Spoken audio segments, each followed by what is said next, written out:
But do cats, like humans, survive as ghosts?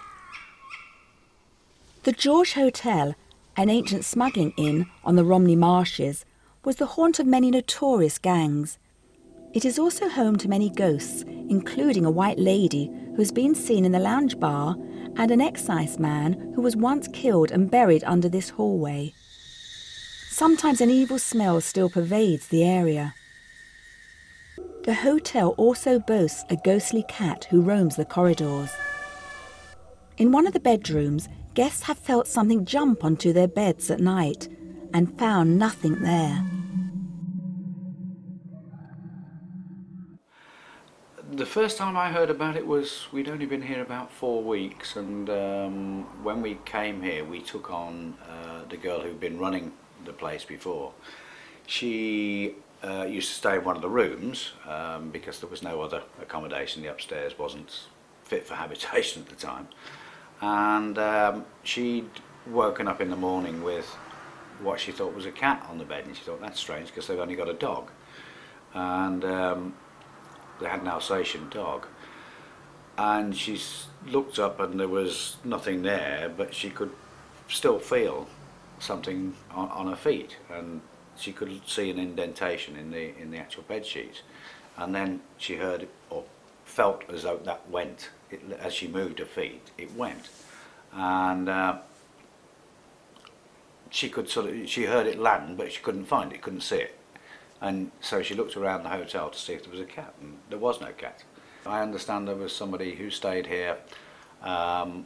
I think they were staying here on a long-term basis, working in the area or something, I'm not quite sure. And they, again, had the similar cat on the bed feeling, and the cat had jumped off the bed.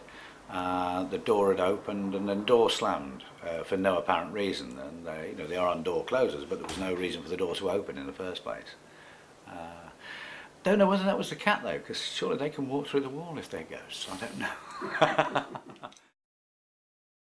Seeing, feeling or hearing a beloved cat that has died is surprisingly common. We had a beautiful Blue Point girl that we called Shimmer Mist Free Spirit. She was absolutely stunning, wonderful mother, very, very personalised, and she was always with us. She was always like a shadow. And unfortunately, at the age of 4, she got cancer. And although we gave her loads and loads of treatment, there was nothing more the vet could do.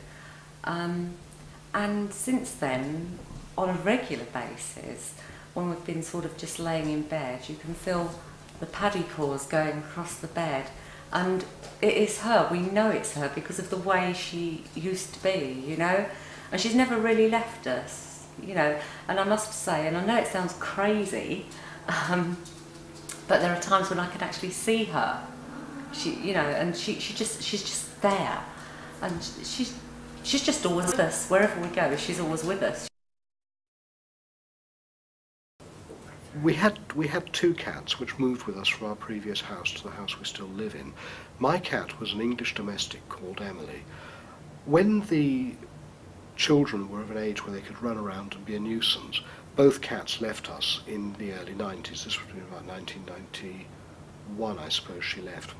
In about 1992, in the October, the lady she'd been to live with came to see us and say that she'd been told that Emily was in the early stages of kidney failure and would have to be put to sleep humanely at some stage, but that wouldn't come for another 6 or 9 months. My wife very sensibly said that we'd pay the vet's bills on that sad occasion. That was on the Monday.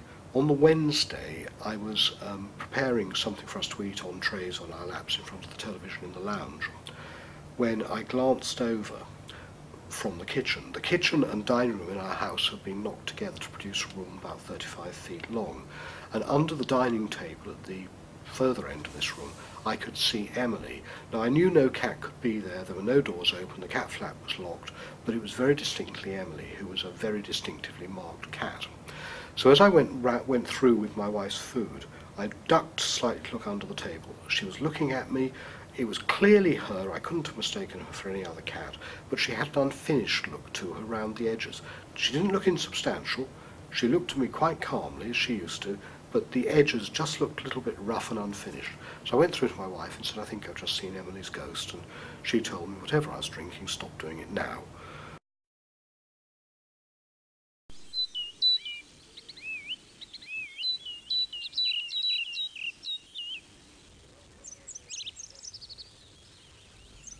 The ancient church of St Mildred's, Canterbury, dates back to Saxon times, and the churchyard is reputably the home of yet another ghostly cat, as recounted by local historian John Hippesley.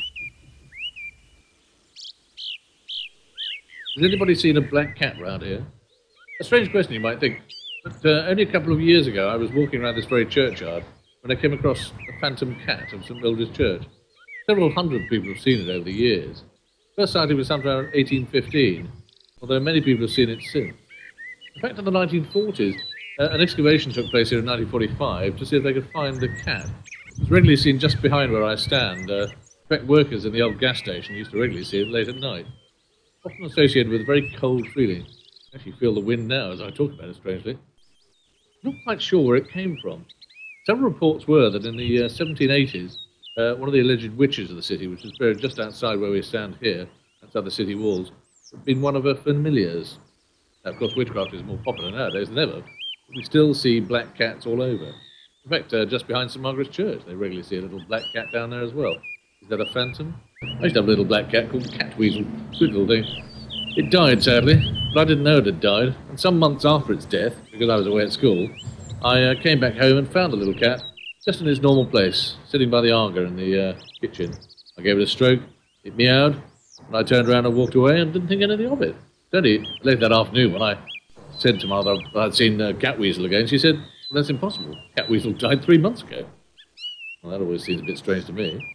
Has anybody experienced something like that? Perhaps you have too.